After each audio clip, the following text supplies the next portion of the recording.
Warung Bu Yuni awalnya cuma tempat makan biasa di pinggir jalan, nggak ada yang istimewa. Letaknya juga nggak strategis, dekat hutan kecil yang katanya angker. Siang sepi, malam lebih sepi lagi. Orang-orang lebih pilih makan di kota daripada ke warung tua, berdebu, dan penerangannya remang-remang itu.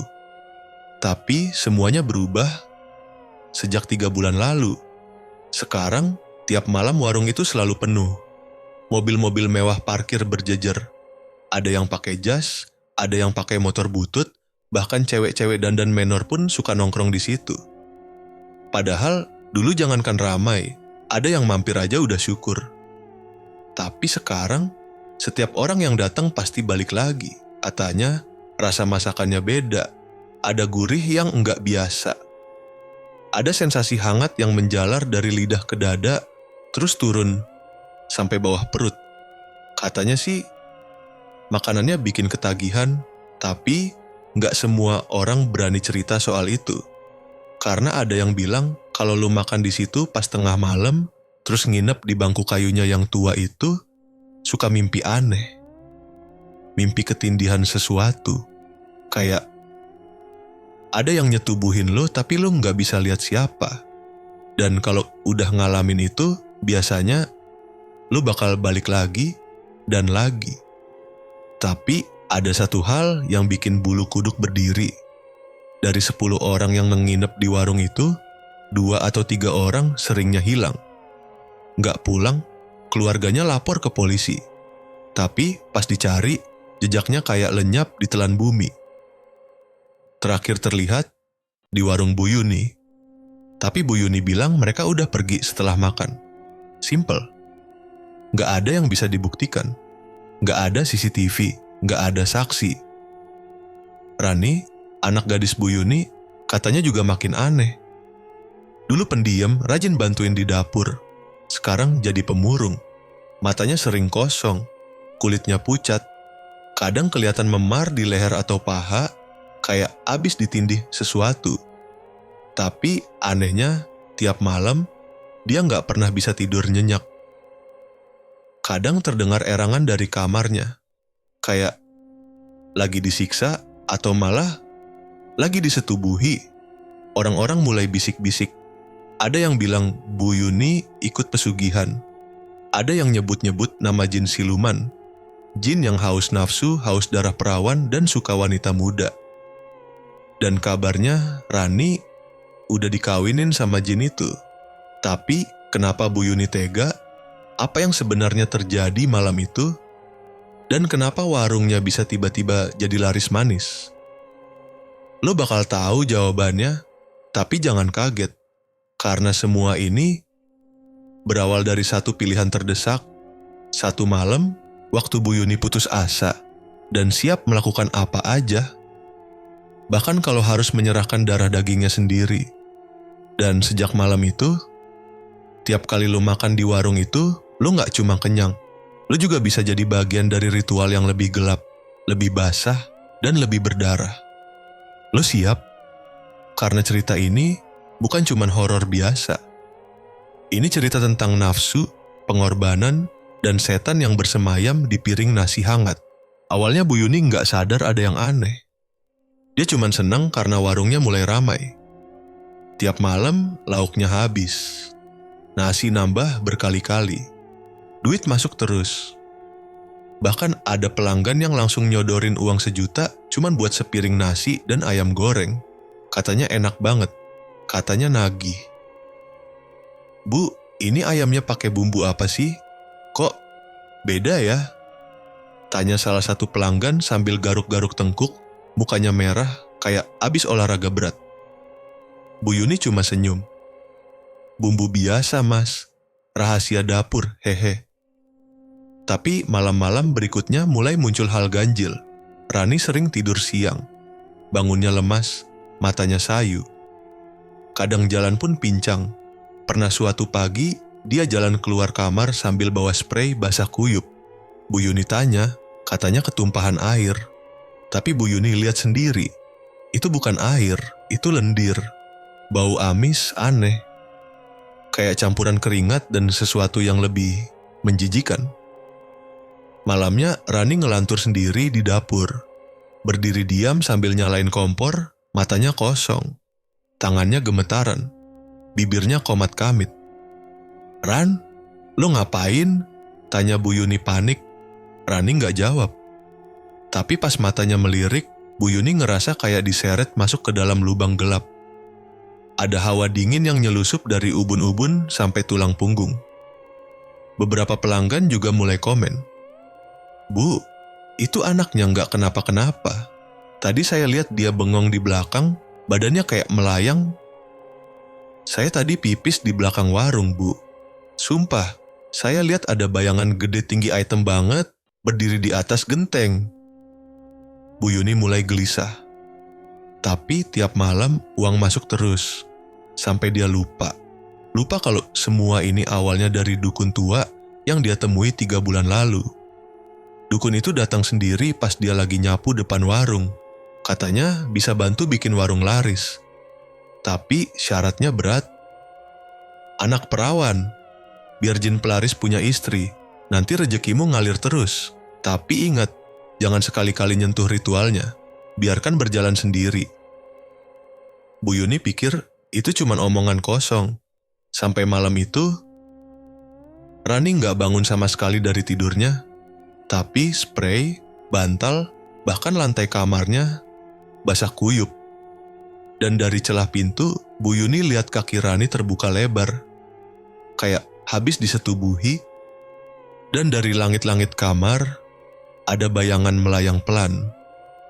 Bulu-bulu halus di tubuh Bu Yuni langsung berdiri semua. Dia nggak tahu, semua ini baru awalnya. 3 minggu setelah kejadian aneh di kamar Rani, Bu Yuni mulai sering mimpi buruk.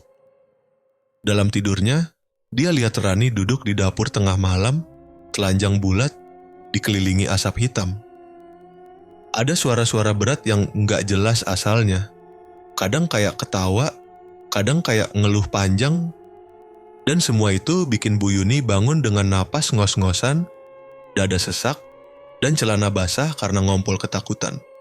Tapi, dia tetap buka warung tiap malam. Pelanggan makin banyak, dan makin aneh.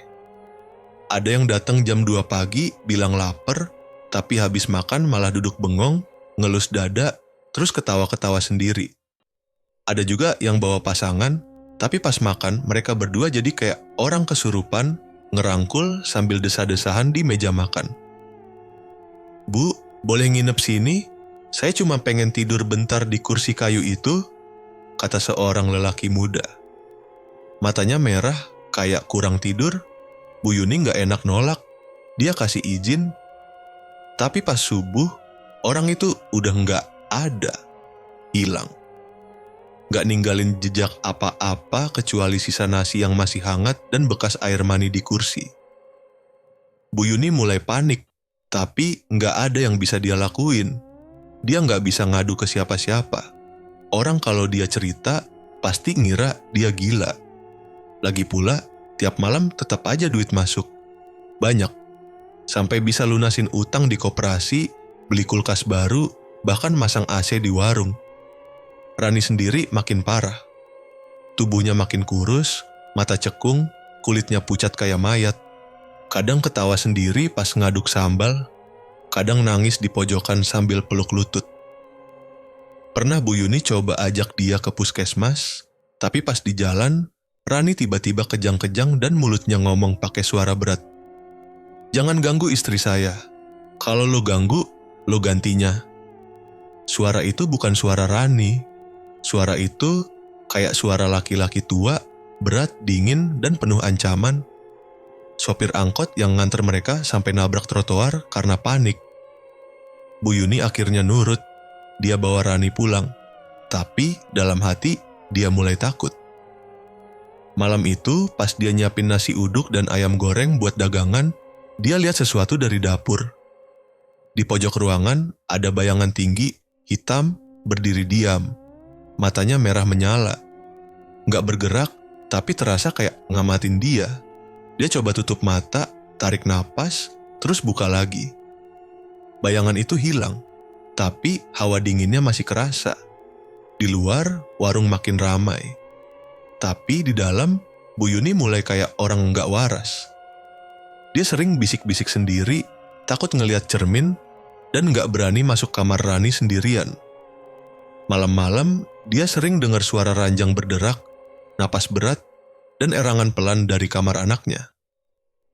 Dan yang paling bikin dia ngeri, kadang Rani teriak, "Ampun, cukup, jangan lagi malam ini."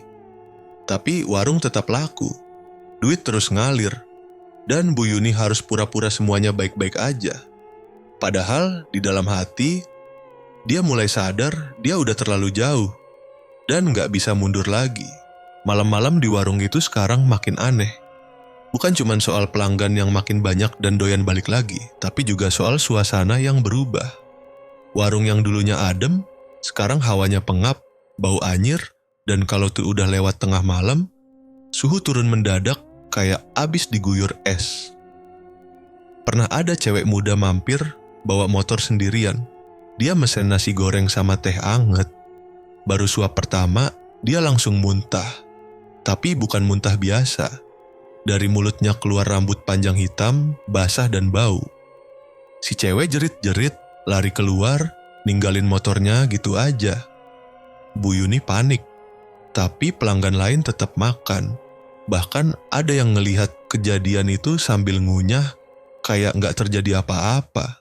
"Bu, tambah sambalnya ya, yang pedes banget," kata bapak-bapak tua, sambil tangannya gemetar tapi matanya berbinar aneh. Di malam lain ada rombongan anak muda 5 orang datang buat nongkrong. Mereka mesen banyak, ketawa-ketawa, duduk sampai lewat jam 2. Tapi pas pagi harinya, 5 motor mereka masih parkir. Orang-orang sekitar mulai bisik-bisik. Ditemuin warung udah tutup, tapi motor nggak ada yang disentuh. Bu Yuni bilang mereka udah pulang subuh. Tapi dia bohong. Karena kenyataannya, kelima anak itu hilang. Rani sempat bilang pelan ke Bu Yuni pas subuh. Mereka disukai, jinnya puas malam itu. Rani sendiri kondisinya makin kacau. Sekujur tubuhnya biru-biru. Bahkan pernah dia jalan keluar kamar dengan paha berdarah. Bu Yuni mau marah, mau nanya, tapi nggak sanggup. Karena malam sebelumnya dia dengar suara ranjang Rani seperti dipukul dari atas, kayak ada 2 tubuh berat sedang saling menghantam. Yang bikin tambah gila, dapur warung mulai berubah. Kompor sering nyala sendiri. Panci-panci pindah tempat. Pernah pisau dapur berdiri tegak di talenan, padahal nggak ada angin, nggak ada orang. Dan tiap tengah malam, dari arah lemari bumbu, ada suara rintihan, kayak cewek lagi kesakitan, tapi juga kayak menikmati sesuatu. Orang-orang kampung mulai ngomongin Bu Yuni. Ada yang bilang warungnya dipelihara setan. Ada juga yang percaya Rani anak indigo yang disukai makhluk halus. Tapi karena makanan di sana enak dan murah, tetap aja warungnya rame tiap malam. Sampai suatu malam, hujan turun deras. Petir nyamber berkali-kali. Listrik padam. Warung gelap total. Pelanggan yang masih makan cuma 2 orang, sepasang suami istri. Tapi mereka nggak kabur. Malah diam, duduk di kursi sambil menatap langit-langit. Bu Yuni yang lagi di dapur mau nyalain lilin, tapi lilinnya leleh sendiri kayak dibakar dari dalam. Rani berdiri di depan pintu kamarnya, tubuhnya telanjang dari pinggang ke atas, kulitnya penuh bekas cakaran. Tapi dia diem. Matanya melotot, mulutnya terbuka pelan, dan dari dalam tenggorokannya keluar suara berat. Tumbal berikutnya harus wanita. Darahnya lebih manis.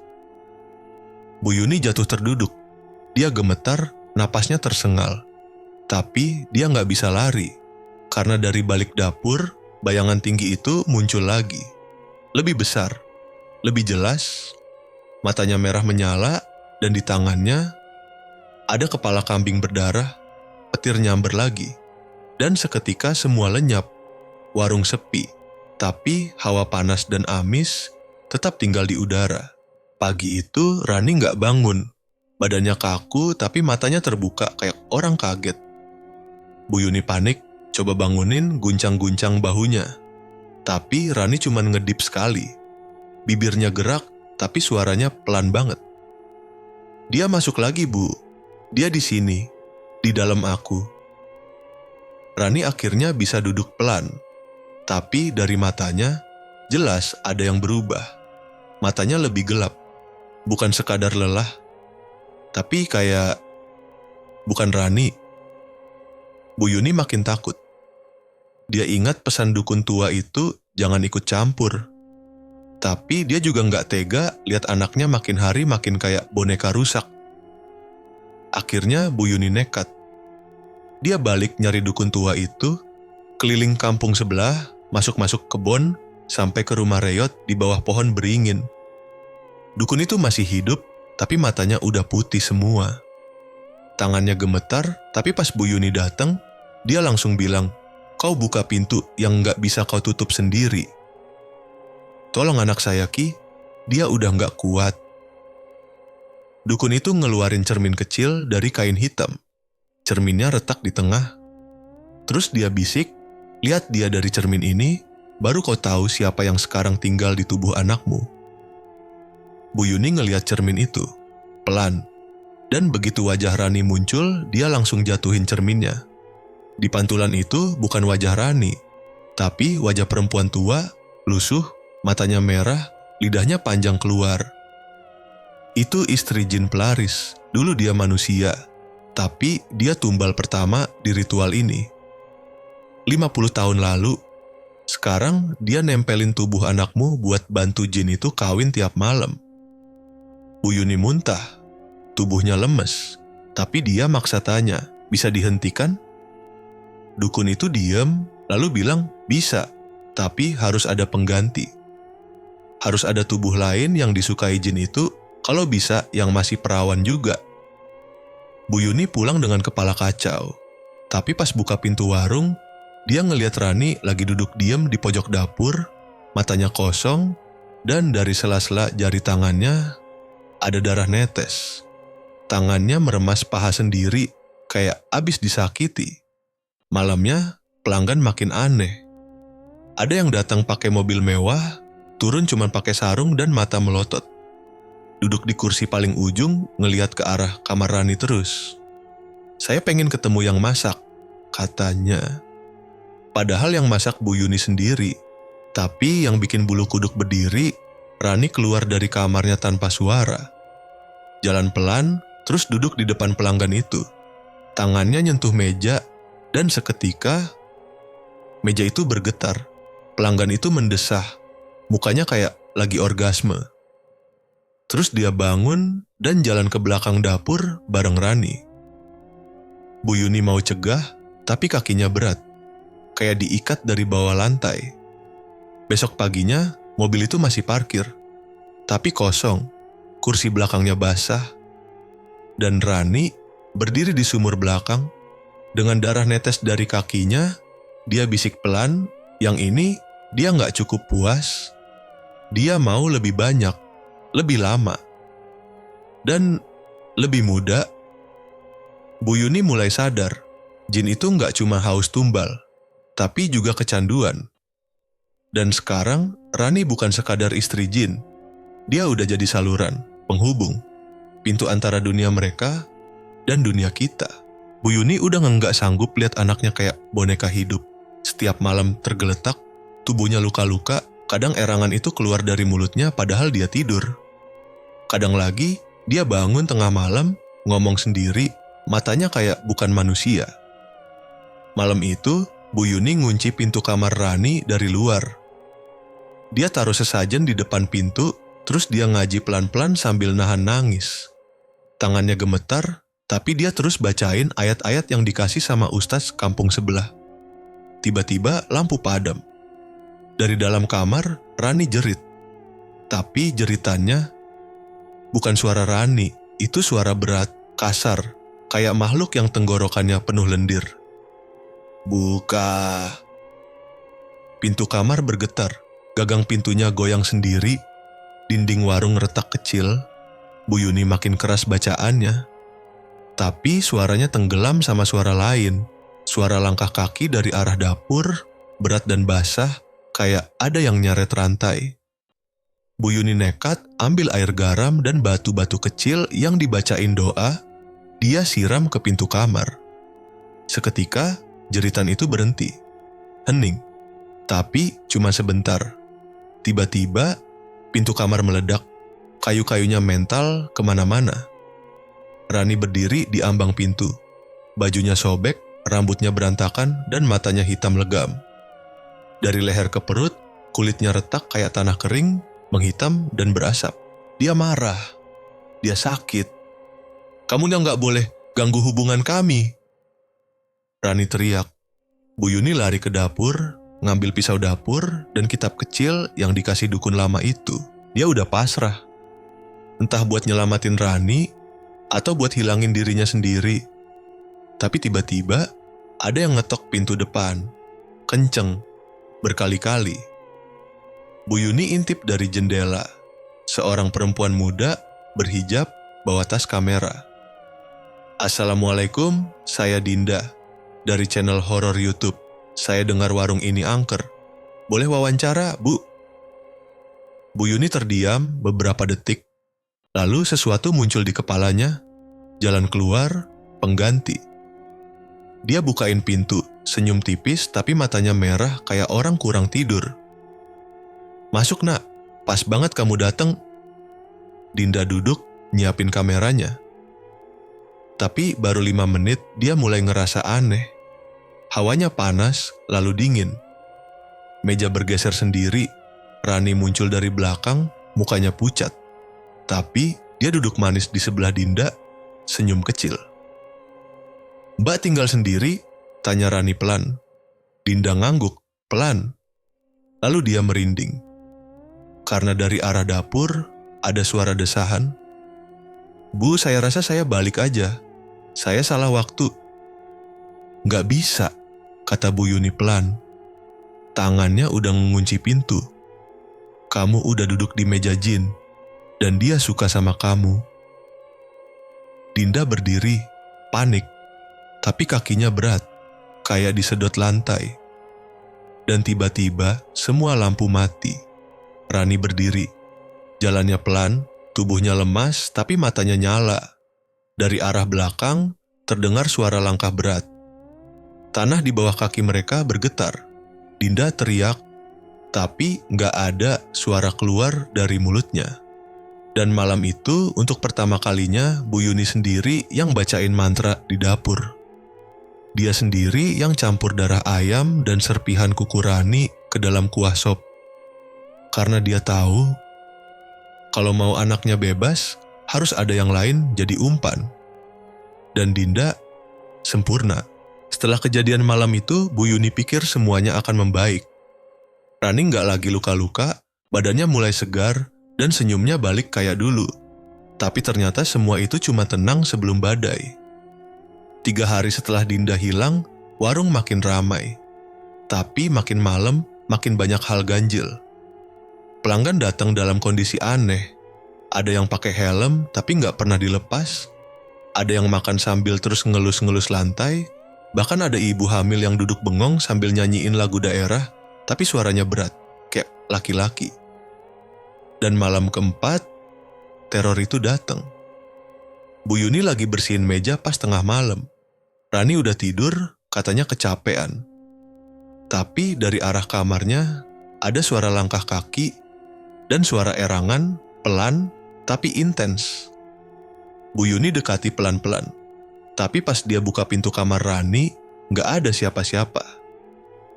Rani tidur lelap, selimut rapat sampai dagu. Tapi ada satu hal yang bikin jantung Bu Yuni kayak jatuh. Di ujung tempat tidur, lantai basah. Bukan air, tapi darah. Merah gelap, kental, dan berbau amis. Dia buru-buru tutup pintu. Tapi belum sempat balik ke ruang makan, semua lampu mati. Hening. Lalu, suara sendok jatuh di dapur. Bu Yuni jalan pelan ke sana. Tapi dapurnya kosong. Kompor mati, semua peralatan bersih. Sampai dia nengok ke arah jendela. Ada wajah. hitam, besar, mata melotot merah, lidah menjulur panjang sampai leher, gigi-giginya tajam, dan bibirnya senyum. Bu Yuni jerit dan jatuh terduduk. Tapi pas dia buka mata, wajah itu udah hilang. Di belakangnya, suara pintu terbuka sendiri. Pintu warung. Satu persatu pelanggan masuk. Tapi mereka jalan kayak robot. Nggak ngomong, nggak pesan, cuman duduk. Meja demi meja penuh, dan mereka semua ngelihatin Bu Yuni. Salah satu dari mereka, lelaki tua, pakai sarung lusuh, gigi ompong, berdiri dan bilang, "Sudah saatnya, Bu, ini jamnya pesta." Lalu dari dapur muncul Rani. Tapi bukan Rani yang dikenal Bu Yuni. Wajahnya datar, matanya bolong kayak lubang, tangannya kaku, tapi dia bawa baskom besar penuh sop panas. "Makan, semua makan," katanya.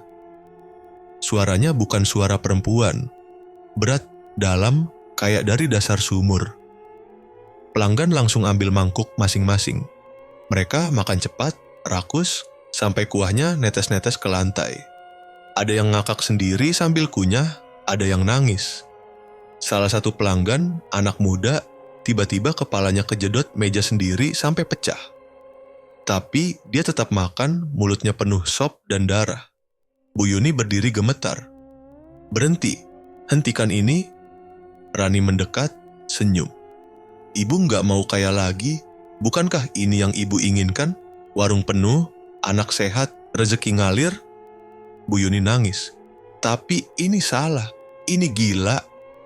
Lalu suara itu datang, dari bawah lantai. Gemuruh, berat, kayak suara ribuan cacing merayap. Lantai retak, uap, panas keluar. Dan dari dalam retakan, muncul dua tangan besar, hitam dengan kuku panjang. Tangan itu meraih ke atas, ke arah kaki Bu Yuni. Dia lari, tapi semua pelanggan berdiri, menghalangi. Mata mereka kosong, tapi senyumnya lebar. Mereka serempak bicara, pelan, kayak doa terbalik. Darah, tumbal, darah, tumbal. Dari belakang, Rani tertawa. Kepalanya menengadah, suara tawanya bukan suara manusia. "Aku udah nggak sendiri, Bu. Aku sekarang istri raja."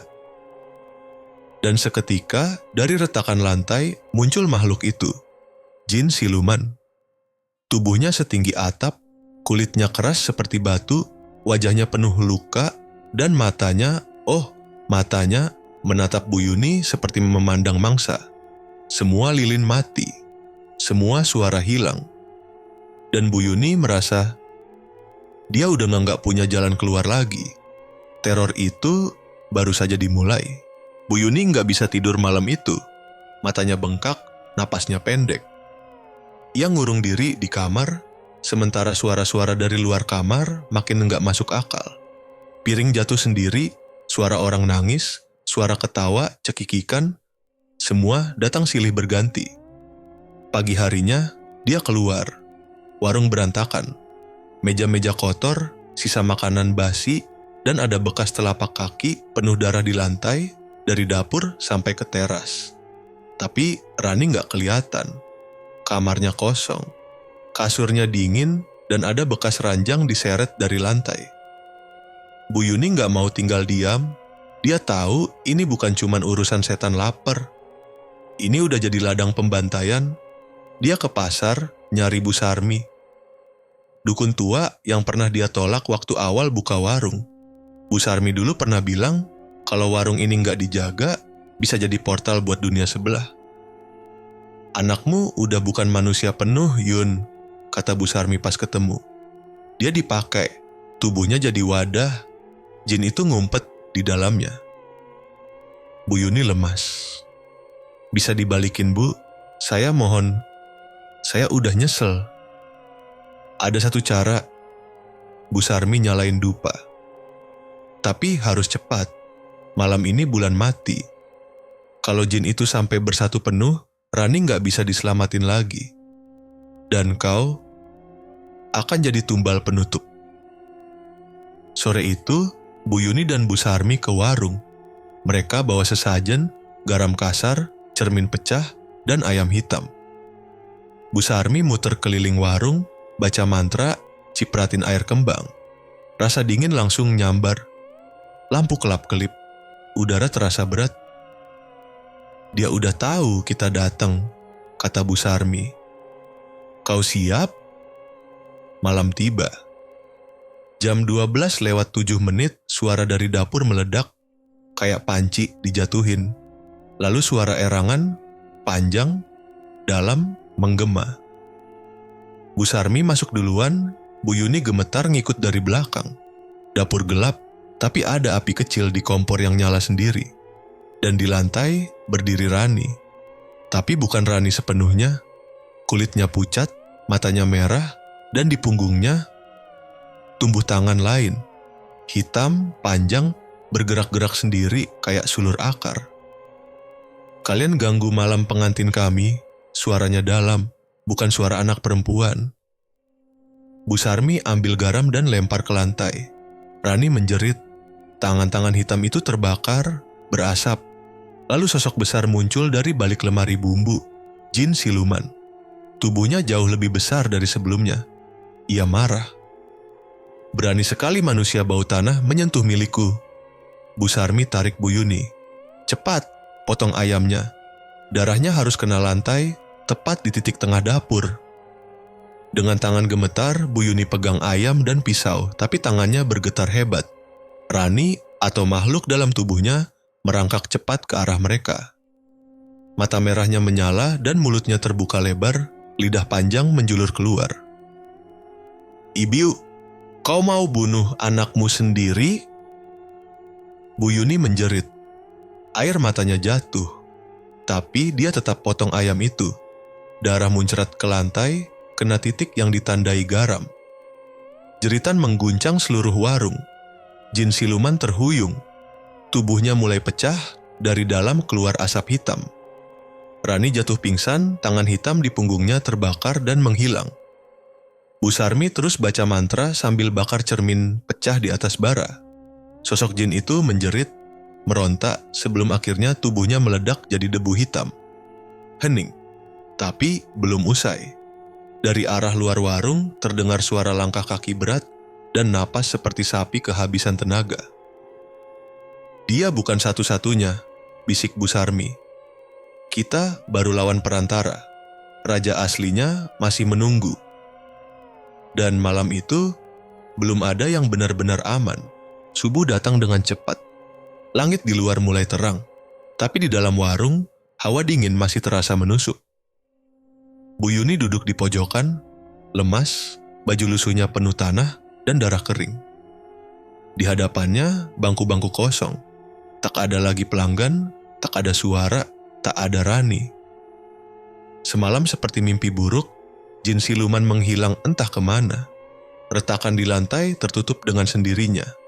Semua pelanggan yang tadinya kerasukan pergi satu persatu, jalan kaki tanpa suara, seperti mereka tak pernah ada.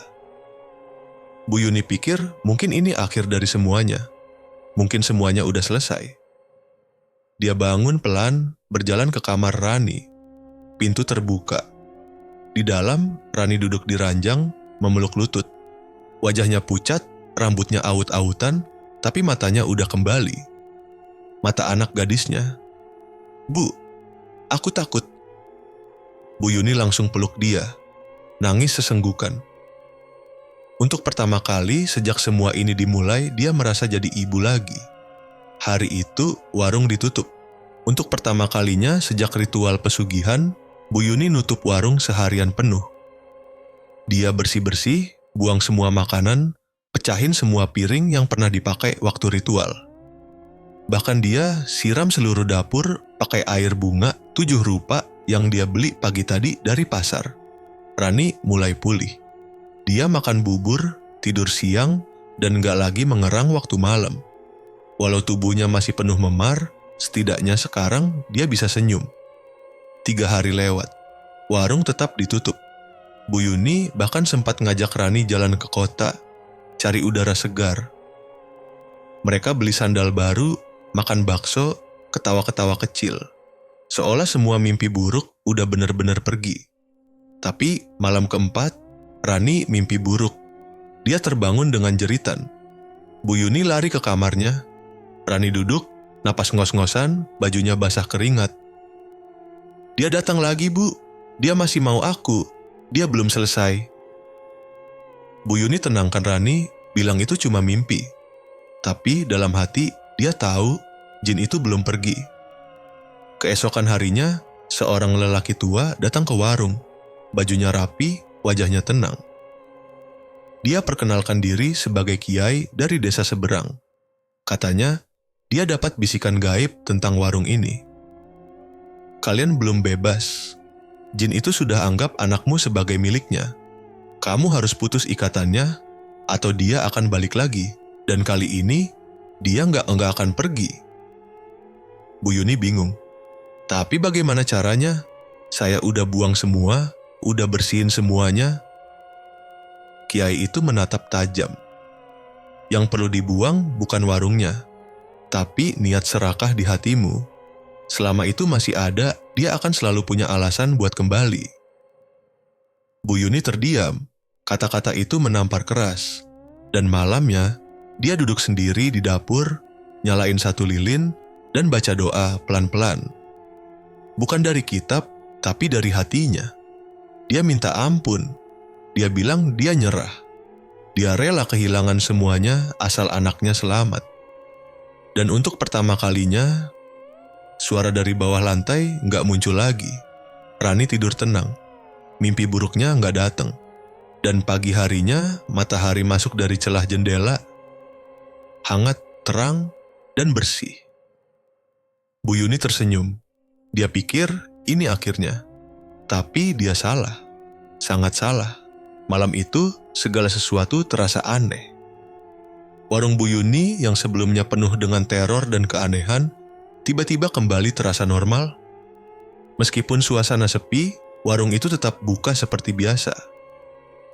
Pelanggan datang, makan, lalu pergi. Tidak ada yang mencurigakan. Bahkan Rani yang beberapa hari sebelumnya tampak tertekan, kini kembali seperti gadis muda yang ceria. Bu Yuni merasa lega. Semua terasa seperti kembali ke jalurnya. Warungnya yang dulunya sepi, kini mulai ramai. Rezeki datang seperti air yang mengalir.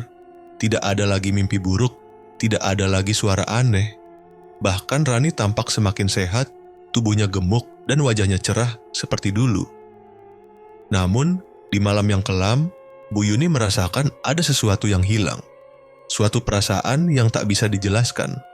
Seperti ada sesuatu yang mengawasi mereka, meskipun tidak terlihat. Pagi itu, saat Bu Yuni membersihkan dapur, dia menemukan sesuatu yang tidak biasa. Di bawah meja makan, ada sebuah tulisan samar di lantai kayu. Tulisan itu sepertinya dibuat dengan cairan yang berwarna gelap.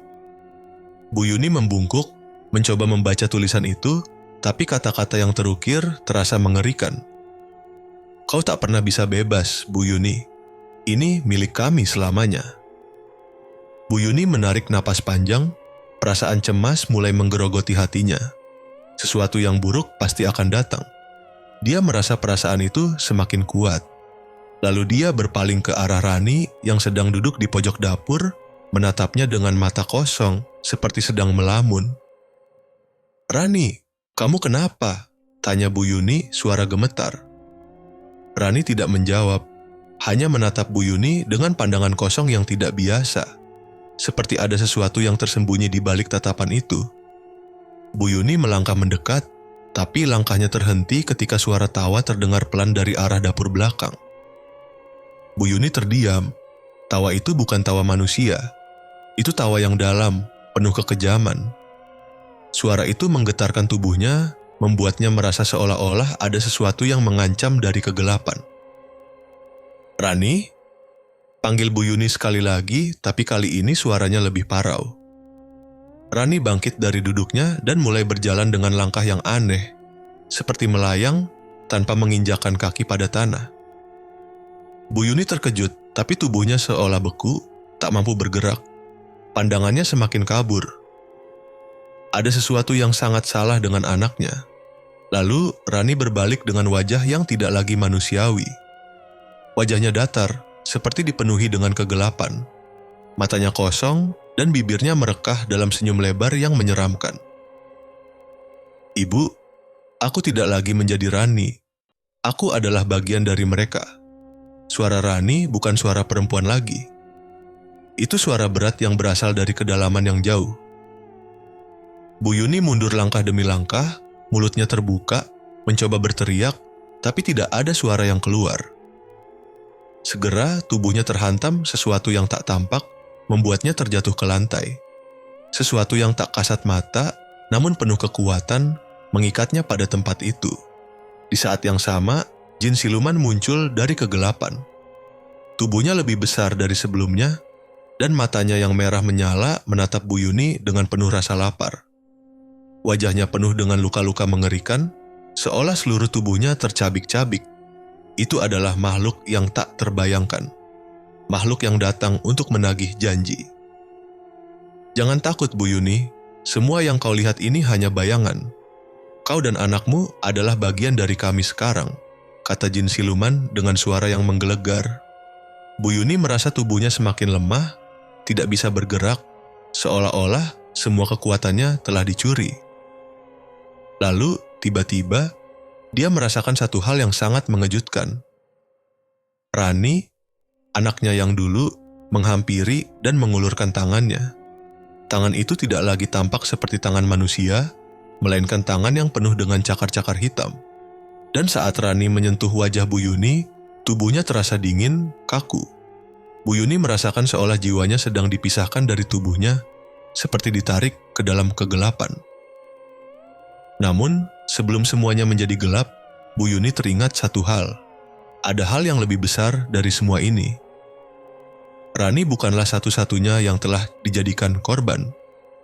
Bu Yuni pun tahu bahwa selama ini dia juga terperangkap dalam sebuah permainan yang lebih besar yang dimainkan oleh kekuatan yang tak dapat dipahami manusia.